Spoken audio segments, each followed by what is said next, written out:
McDo lovers, binuksan na nga ngayong araw ang pinakamalaking McDonald's restaurant sa buong Pilipinas.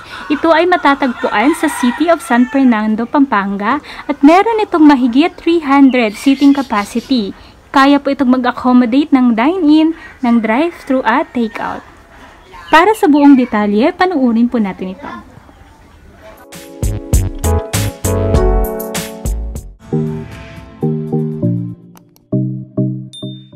Of the branch is McDonald's Capital Town, located at the heart of San Fernando, Pampanga, approximately 70 kilometers lang away from Manila and closely accessible via the NLEX. And 30 minutes away lang siya or 20 kilometers away from the Clark International Airport.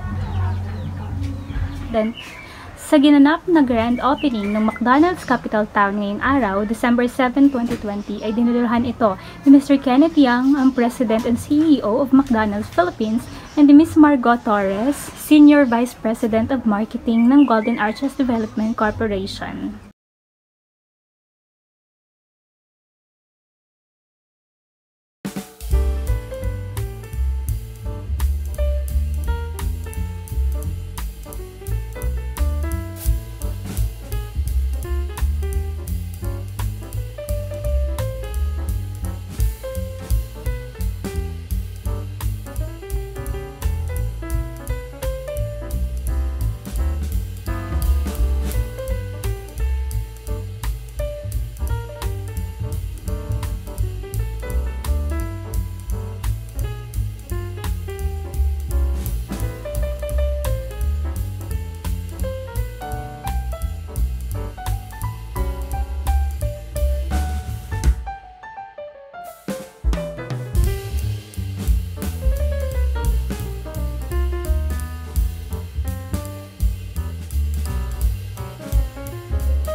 Ni Mr. Kenneth Yang, President and CEO of McDonald's Philippines, on how the company leverages the global standards and safety to better protect its people, its employees, and safely serve its customers.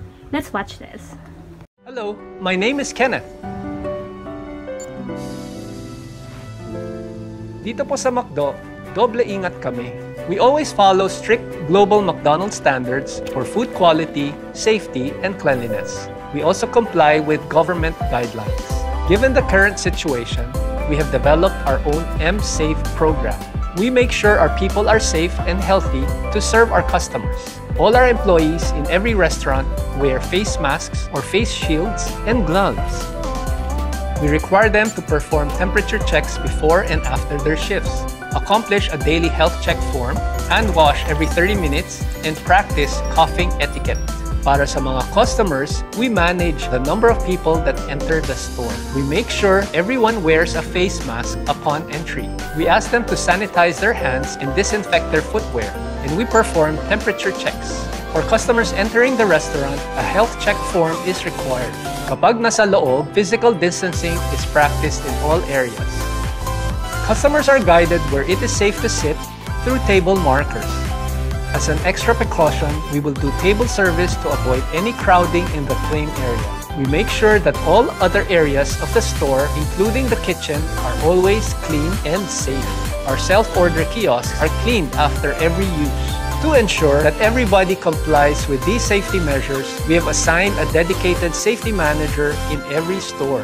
We also go the extra mile by offering hand sanitizers to customers every 30 minutes. At McDonald's drive-thru and for McDelivery, we follow a no-touch policy. We also sanitize our delivery bags before and after each delivery. Every order comes with a note indicating the temperature of both the rider and the person who prepared the food. If you have feedback about safety at McDonald's, please send us an email and I will make sure to attend to it. At McDonald's, we keep our people safe, so you stay safe. Kailan ka huling nag-McDo? Comment down below!